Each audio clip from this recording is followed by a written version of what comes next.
बिमा शिक्षा सिकौं र सिकौं भन्ने अभियान अन्तर्गत आज म तपाईहरुलाई अर्को एउटा महत्त्वपूर्ण भिडियो लिएर प्रस्तुत भएको छु। जुन भिडियोमा मैले तपाईहरुलाई अहिलेको नेपालको दोस्रो बजारमा नेप्सीले सञ्चालन गरेको TMS system, trading management system, online सिस्टमबाट कसरी लोड कोलाटरल गर्ने भन्ने सन्दर्भमा, फन्ड लोड गर्ने भन्ने सन्दर्भमा जानकारी दिने उद्देश्यले यो भिडियो लिएर प्रस्तुत भएको छु। अहिलेसम्म पनि हाम्रो यो गुरु युट्युब च्यानललाई सब्स्क्राइब गर्न भ्याउनु भएको छैन, सब्स्क्राइब गरिराख्नु भएको छैन भने यो भिडियोको तल लेखिएको सब्स्क्राइब बटनमा एक क्लिक गर्न नभुल्नु होला र साथै आगामी दिनमा यस्तै महत्त्वपूर्ण शेयर शिक्षा र बीमा शिक्षाका जानकारी लिन चाहनुहुन्छ भने बेल बटनमा पनि एक क्लिक गर्न नभुल्नु होला भन्दै आजको यो प्रस्तुतितर्फ म तपाईहरुको ध्यान केन्द्रित गर्न चाहन्छु। अहिले विश्व बजार नै कोभिड-19 कोरोना भाइरसबाट ग्रसित छ। पुरै विश्व लकडाउनको अवस्थामा छ। नेपालमा पनि अहिले लकडाउन छ। यो लकडाउनको अवस्थामा हाम्रो नेपालको शेयर बजार बन्द भइरहेको छ, जबकि विश्व शेयर बजार खुला छ। हाम्रो शेयर बजार बन्द हुनुको कारण हाम्रो शेयर बजारमा अहिले पनि फुल अटोनोमस अनलाइन ट्रेडिङ सिस्टम छैन। त्यसकारण मैले यो भिडियो मार्फत सम्बन्धित नियामक निकायहरूलाई के अनुरोध गर्न चाहन्छु भने नेपालको स्टक मार्केटमा पनि छिटो भन्दा छिटो फुल अटोनोमस अनलाइन सिस्टम ल्याइयोस्, ताकि जुनसुकै परिस्थितिमा पनि हाम्रो शेयर बजार पनि खुल्ला रहोस्। हामी घरमै बसेर आफ्नो जुनसुकै स्थानमा बसेर पनि दोस्रो बजारमा शेयर खरिद बिक्री गर्न पाइयोस्। शेयर खरिद बिक्री गर्दा ब्रोकर कम्पनीमा धाउन नपरोस्, कुनै मर्चेन्ट बैंकमा धाउन नपरोस्, कुनै पनि बैंक वा डीपी संस्थाहरुमा धाउन नपरोस्। हामी घरमै बसेर अनलाइन प्रणालीबाट शेयर कारोबार गर्न पाइयोस् भन्ने आशा लिँदै मैले आज तपाईहरुलाई नेपालको सेमी अनलाइन सिस्टम टीएमएस सिस्टममै बसेर भए पनि कसरी ब्रोकर कम्पनीलाई लोड कोलाटरल गर्ने, फन्ड लोड गर्ने, हामीले सेमी अनलाइन लिँदा पनि ब्रोकर कम्पनीलाई केही रकम बन्धक राख्नुपर्ने हुन्छ, केही रकम धितो राख्नुपर्ने हुन्छ। त्यो रकम धितो नराखेसम्म हामीले शेयर कारोबार गर्न सक्दैनौं। ब्रोकर कम्पनीमा लगेर हामीले पैसा धितो राख्नुपर्ने बाध्यता छ। त्यो बाध्यता हामी ब्रोकर कम्पनीमै जानुपर्ने, चेकै बुझाउनु पर्ने जुन बाध्यता छ, त्यो बाध्यताको अन्त्य यो भिडियो मार्फत तपाईहरुलाई गराउन चाहन्छु। तपाईहरुले यदि TMS system, semi online system लिनु भएको छ भने त्यो अनलाइन लगइन गरेर तपाईहरु त्यहाँ भित्र गएर लोड कोलाटरल भन्ने अप्सनमा गएर तपाईहरुले आफ्नो ब्रोकरलाई तपाईले कारोबार गर्नको लागि कति रकमको लिमिट चाहिन्छ त्यहाँबाट लोड गर्न सक्नुहुन्छ। यस बारेमा मैले यो भिडियो लिएर तपाईहरु समक्ष प्रस्तुत भएको छु। यसभन्दा अगाडि मैले टीएमएस सिस्टम कसरी सञ्चालन गर्ने, टीएमएस सिस्टम मार्फत कसरी शेयर कारोबार गर्ने भन्ने सन्दर्भमा भिडियो बनाएर तपाईहरु समक्ष प्रस्तुत गरिसकेको छु। त्यो भिडियो अहिलेसम्म हेर्न भ्याउनु भएको छैन भने माथिको आई बटनमा त्यसको लिंक मैले राखेको छु, त्यो आई बटनमा क्लिक गर्न सक्नुहुन्छ। त्यसैगरी तपाईहरुले अनलाइन सिस्टमबाट दोस्रो बजारबाट शेयर खरिद गर्नुभयो, तपाई विदेशमा हुनुहुन्छ अथवा तपाई टाढा हुनुहुन्छ, ब्रोकर कम्पनीमा जान भ्याउनुहुन्न भने तपाईहरुले खरिद गरेको शेयरको पैसा कसरी यही अनलाइनबाट पेमेन्ट गर्ने भन्ने सन्दर्भमा पनि मैले भिडियो बनाइसकेको छु। त्यो भिडियोको लिंक पनि मैले माथि पनि राखेको छु, भिडियोको अन्त्यको स्क्रिनमा पनि राखेको छु, हेर्न सक्नुहुन्छ। र आज म तपाईहरुलाई यो सेमी अनलाइन सिस्टम टीएमएस सिस्टममा गएर कसरी लोड कोलाटरल डिपोजिट गर्ने भन्ने सन्दर्भमा महत्त्वपूर्ण जानकारी दिन गइरहेको छु।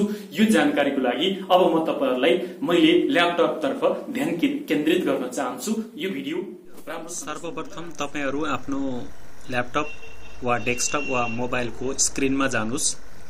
त्यहाँ गएर कुनै पनि एउटा ब्राउजर खोल्नुस्। जस्तै मैले गुगल क्रोम ब्राउजर खोल्दै छु। गुगल क्रोम ब्राउजर खोलेर त्यहाँ तपाईहरुले टीएमएस लगइन भन्ने हाल्नुस् गुगल सर्चमा। टीएमएस नेप्से लगइनमा क्लिक गर्नुस्। त्यसपछि तपाईहरुले नेप्से अनलाइन ट्रेडिङ सिस्टममा क्लिक गर्नुस्। क्लिक गरिसकेपछि तपाईहरुको यस्तो एउटा पेज खोल्नेछ, जुन पेजमा तपाईहरुले सुरुमा अनलाइन लिँदाखेरि तपाईहरुलाई ब्रोकर कम्पनीले उपलब्ध गराएको युजर नेम, पासपोर्ट र त्यहाँ तल एउटा कोठामा क्याप्चर दिएको हुन्छ, त्यो टाइप गर्नु। जस्तै यहाँ युजर नेममा तपाईहरुको युजर नेम हाल्नुस्, पासपोर्टमा पासवर्ड हाल्नुस् र इन्टर क्याप्समा इन्टर यो अक्षरलाई टाइप गरेर सबमिटमा क्लिक गर्नुस्। सबमिटमा क्लिक गरिसकेपछि नेप्सेको टीएमएस ड्याशबोर्ड खोल्नेछ। त्यो ड्याशबोर्डमा गइसकेपछि अब म तपाईहरुलाई आज ब्रोकर कम्पनीबाट अनलाइन ट्रेडिङ मार्फत शेयर कारोबार गर्दाखेरि तपाईहरुले ब्रोकर कम्पनीमा लोड कोल्याट्रल गर्नुपर्ने हुन्छ, जुन गर्नको लागि तपाईहरु चेक बोकेर ब्रोकर कम्पनी जानुपर्ने जुन बाध्यता छ, त्यो बाध्यताको अन्त्य तपाईहरुले यदि टीएमएस सिस्टम लिनु भएको छ भने यहाँ गएर अनलाइन सिस्टमबाटै तपाईहरुले लोड कोल्याट्रल गर्न सक्नुहुन्छ। त्यसको लागि यो ड्याशबोर्डको दायाँ साइडमा यहाँ विभिन्न सूचीहरू दिएको छ, जस्तै नेप्से टीएमएस ड्याशबोर्ड भनेर दिएको छ। त्यो भन्दा पछाडी माई इन्फर्मेसन छ, त्यो भन्दा तल फन्ड म्यानेजमेन्ट छ। फन्ड म्यानेजमेन्टमा गएर क्लिक गर्नुस्। त्यसपछि त्यहाँनेर collateral management, payment settlement, client fund transfer history भनेर तीनवटा शीर्षकहरू दिएको छ। यी तीनवटा शीर्षकहरू मध्ये आज मैले कोल्याट्रल म्यानेजमेन्ट अन्तर्गत तपाईहरु समक्ष यो भिडियो प्रस्तुत गरेको छु। यसभन्दा अगाडि मैले पेमेन्ट सेटलमेन्ट, तपाईहरुले नेप्सेको अनलाइन ट्रेडिङबाट ब्रोकर कम्पनीबाट शेयर खरिद गर्नुभयो भने तपाई जुनसुकै स्थानमा बसेर पनि ब्रोकरको अमाउन्ट कसरी पे गर्ने, टीएमएस सिस्टमबाट कसरी पेमेन्ट सेटलमेन्ट गर्ने भन्ने सन्दर्भमा महत्त्वपूर्ण भिडियो बनाएर प्रस्तुत गरेको थिएँ। जुन भिडियो अहिलेसम्म हेर्नु भएको छैन भने यो भिडियोको माथि लिंकमा दिएको छु, त्यो भिडियो हेर्नु होला। अब म तपाईहरुलाई कोल्याट्रल म्यानेजमेन्टको लोड कोल्याट्रल कसरी गर्ने भन्ने सन्दर्भमा अर्को एउटा महत्त्वपूर्ण जानकारी दिने भिडियो लिएर तपाईहरु समक्ष आज प्रस्तुत भएको छु। त्यहाँ लोड कोल्याट्रलमा क्लिक गरिसकेपछि यस्तो प्रकारको तपाईहरुको एउटा पेज खोल्ने छ, जुन पेजको माथि बैंक छ। त्यो बैंकमा बैंक सिलेक्ट गर्नुस्।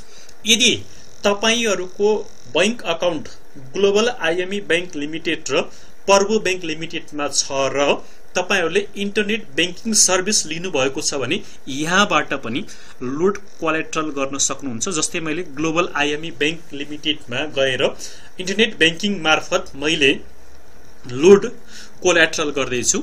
सर्वप्रथम तपाईले त्यो पर्वो बैंक अथवा ग्लोबल आईएमई बैंक छनौट गर्नुस् यदि बैंक छ र इन्टरनेट बैंकिङ सर्भिस लिनु भएको छ भने। त्यसपछि मैले अब कति अमाउन्ट लोड गर्ने हो त्यो अमाउन्ट मैले यहाँ टाइप गर्छु। जस्तै तपाईहरुलाई सिकाउनको लागि मलाई अहिले अमाउन्ट लोड गर्नु छैन, खाली सिकाउनको लागि रु 50 रुपैयाँ मात्रै लोड गरे। त्यसपछि रिमार्क्समा गएर टी ट्रान्सफर हान्नुस्। ट्रान्सफर हानिसकेपछि सबमिट बटनमा क्लिक गर्नुहोस्। सबमिट बटनमा क्लिक गरिसकेपछि तपाईलाई एउटा क्वेशन सोध्छ, जुन क्वेशनको एन्सरमा यसमा क्लिक गरिदिनुस्। यसमा क्लिक गरिसकेपछि एउटा नयाँ पेज ग्लोबल आईएमई बैंक भनेर ग्लोबल अनलाइनको एउटा पेज खोल्छ, जसमा इपे लगइन भनेर लेखिएको छ। Please enter internet banking user name and password भनेर यहाँ दिएको छ। तपाईहरुले ग्लोबल आईएमई बैंक वा पर्वो बैंक जहाँबाट इन्टरनेट बैंकिङ सर्भिस लिनुभएको छ त्यो सर्भिस लिँदाखेरि तपाईहरुलाई उपलब्ध गराएको युजर नेम सुरुमा टाइप गर्नुस्। जस्तै मैले पहिलो कोठामा युजर नेम टाइप गरे भने त्यो इन्टरनेट बैंकिङ लिँदाखेरि जुन पासवर्ड तपाईलाई उपलब्ध गराएको थियो र तपाईले पासवर्ड रिसेट गर्नुभएको थियो त्यो रिसेट गरेको पासवर्ड दोस्रो कोठामा टाइप गर्नुस्। मेरो यहाँ अलरेडी सेभिङ भएको हुनाले मैले टाइप गरिन। त्यसपछि लगइनमा क्लिक गर्नुहोस्। लगइनमा क्लिक गरिसकेपछि अब तपाईहरुको यस्तो एउटा नयाँ पेज खोल्ने छ, जहाँ ग्लोबल आईएमई बैंक लेखिएको छ। E payment for Kohinoor investment and securities private limited भनेर लेखिएको छ। मैले यो टीएमएस सिस्टम कोहिनूर ब्रोकरबाट लिएको हुनाले यहाँ यस्तो लेखिएको छ। अब युजर नेम दिएको छ, अर्डर आईडी दिएको छ, फर्म अकाउन्ट। अब तपाईले कुन अकाउन्टबाट त्यो पैसा ट्रान्सफर गर्ने हो त्यो अकाउन्ट ग्लोबल आईएमई बैंकको अकाउन्ट नम्बर मैले छाने र 50 रुपैयाँ मैले उदाहरणको लागि यहाँ ट्रान्सफर गर्दैछु। त्यसपछि अब तपाईहरुले पेमा क्लिक गर्नुहोस्। पेमा क्लिक गरिसकेपछि आर यु स्योर भनेर सोध्छ, ओके भनेर ओकेमा क्लिक गर्नुहोस्। ओकेमा क्लिक गरिसकेपछि तपाईहरुको मोबाइलमा एउटा मेसेज आउँछ, जुन नम्बर तपाईहरुले यहाँनेर टाइप गर्नु पर्छ। जस्तै मेरो मोबाइलमा आएको मेसेज मैले यहाँ टाइप गर्दैछु। यहाँ टाइप गरिसकेपछि तपाईहरुले अब यो ट्रान्सफरमा क्लिक गरेर यसरी ग्लोबल आईएमई बैंकको अथवा पर्वो बैंकको खाता तपाईहरुसँग छ भने यो टिएमएस सिस्टमबाट सजिलैसँग तपाईहरुले इन्टरनेट ब्याङ्किङ सिस्टमबाट लोड कोलाट्रल म्यानेजमेन्ट गर्न सक्नुहुन्छ। अब यहाँ ट्रान्सफरमा क्लिक गरेर तपाईहरुले पैसा ट्रान्सफर गर्न सक्नुहुन्छ। मलाई अहिले पैसा ट्रान्सफर गर्नु छैन, त्यसकारण मैले यसलाई क्यान्सल गरेँ। यदि तपाईहरुको खाता ग्लोबल आइएमई बैंकमा पनि छैन, प्रभु बैंकमा पनि छैन, खाता भए पनि इन्टरनेट ब्याङ्किङ सिस्टम लिनु भएको छैन भने अर्को तरिकाबाट पनि हामीले यो लोड कोलाट्रल गर्न सक्छौं। त्यसको लागि अब म ब्याकमा जान्छु। ब्याकमा गइसकेपछि अब तपाईहरुले कनेक्ट आइपीएस बाट पनि त्यो काम गर्न सक्नुहुन्छ। म ब्याक जाँदै छु। अब तपाईहरु फेरि यो पेजमा फर्कनुस् र सिलेक्ट बैंकमा सिलेक्ट कनेक्ट आइपीएस सिलेक्ट गर्नुस्। कनेक्ट आइपीएस सिलेक्ट गरिसकेपछि अब कति रुपैयाँ तपाईहरुले लोड कोलाट्रल गर्ने हो त्यो पैसा यहाँ हाल्नुस्। जस्तै मैले उदाहरणको लागि 50 रुपैयाँ कलेक्टर गर्दै छु भने 50 रुपैयाँ हाने र यो रिमार्क्समा टी टाइप गरेर सबमिटमा क्लिक गर्नुस्। सबमिटमा क्लिक गरेपछि यस्तो क्वेशन सोध्छ, यस भन्नुस्। यस पछि तपाईहरुको कनेक्ट आइपीएस को पेज खोल्ने छ।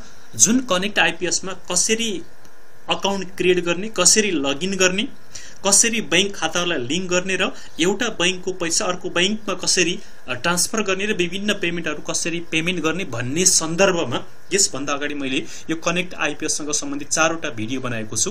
ती भिडियोहरु तपाईहरुले हाम्रो च्यानलमा गएर हेर्न सक्नुहुन्छ। मैले मेरो युजर नेम हान्दै छु।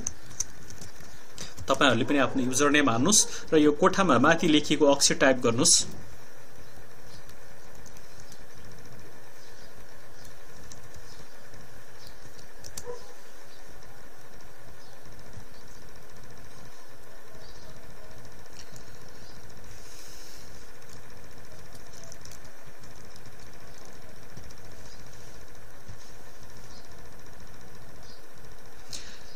अब तपाईहरुको यस्तो पेज खोल्ने छ। युजर नेम हानिसकेको छु मैले, पासवर्ड पनि हानिसकेको छु। तपाईहरुले युजर नेम र पासवर्ड हानेर साइन इनमा लगइन गर्नुस्। लगइन गरिसकेपछि अर्को एउटा कनेक्ट आइपीएस को यस्तो एउटा पेज खोल्ने छ। जुन पेजबाट तपाईहरुले अब फन्ड लोड गर्न सक्नुहुन्छ, लोड कोलाट्रल गर्न सक्नुहुन्छ। तपाईहरुले यहाँ कुन खाताबाट तपाईहरुले पैसा पठाउने त्यो एउटा खाता छनौट गर्नुस्। जुन खाता नम्बर तपाईहरुको कनेक्ट आइपीएस मा लिंक छ त्यो खाता छनौट गरिसकेपछि सबमिटमा क्लिक गर्नुस्। सबमिटमा क्लिक गरिसकेपछि अब तपाईहरुको वन टाइम पासपोर्ट भनेर तपाईहरुको मोबाइल अथवा इमेलमा एउटा मेसेज आउनेछ। त्यो मेसेजमा आएको कोड नम्बर ल्याएर पासवर्ड नम्बर ल्याएर यहाँ तपाईहरुले तल यो कोठामा टाइप गर्नुस्। जस्तै यो मेरो मोबाइलमा आएको नम्बर मैले यहाँ टाइप गर्दै छु। यहाँ टाइप गरेर अब सबमिटमा तपाईहरुले क्लिक गर्नुस्। सबमिटमा क्लिक गरिसकेपछि तपाईहरुले टिएमएस सिस्टमबाट कनेक्ट आइपीएस को युज गरेर लोड कोलाट्रल यसरी सजिलैसँग घरमै बसी अथवा विश्वको जुनसुकै कुना काप्चामा बसेर पनि गर्न सक्नुहुन्छ। यसरी आज म तपाईहरुलाई टिएमएस सिस्टमबाट कसरी इन्टरनेट ब्याङ्किङ सिस्टम अथवा कनेक्ट आइपीएस बाट लोड कोलाट्रल गर्ने भन्ने सन्दर्भमा महत्त्वपूर्ण जानकारी दिए। आशा छ यो भिडियो हेरिसकेपछि तपाईहरुले अब सजिलैसँग टिएमएस सिस्टमबाट ब्रोकरलाई फन्ड लोड गर्न सक्नुहुन्छ र यस्ता महत्त्वपूर्ण जानकारीहरु आफूले हेरिसकेपछि अरूलाई पनि सिकुन् भन्ने हाम्रो जुन उद्देश्य छ त्यो उद्देश्य पूरा गर्नको लागि तपाईहरुले पनि यो भिडियो हेरिसकेपछि शेयर गर्न नभुल्नुहोला। साथै लाइक कमेन्ट पनि गर्नुहुन्छ नि।